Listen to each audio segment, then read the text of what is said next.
चरण न छोड़म तुम्हारी सुनाए रघुराई। चरण न छोड़म तुम्हारी सुनाए रघुराई। तुहरी चरनिया से सेवरी जी तरलन। तुहरी चरनिया से सेवरी जी तरलन। जूठा बैर भोगा लगाई सुनाए रघुराई। जूठा बैर भोगा लगाई सुनाए रघुराई। चरण न छोड़म तुम्हारी सुनाए रघुराई। तोहरी चरनिया से अहिला जी तरलन। तोहरी चरनिया से अहिला जी तरलन।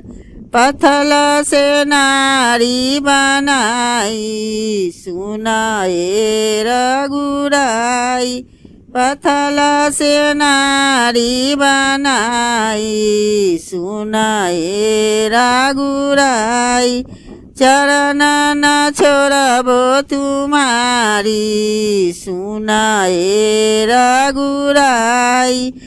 तोहरी चरनिया से के बाट तरलन। तोहरी चरनिया से के बाट तरलन। गंगा बीच चरण धोआई सुनाए रघुराई।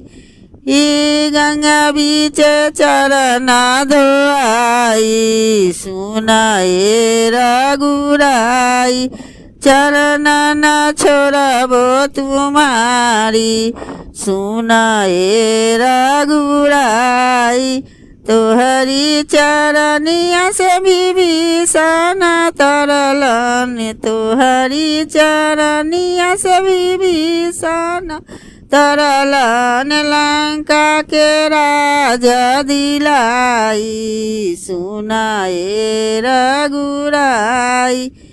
लंका के राजा दिलाई सुनाए रघुराई।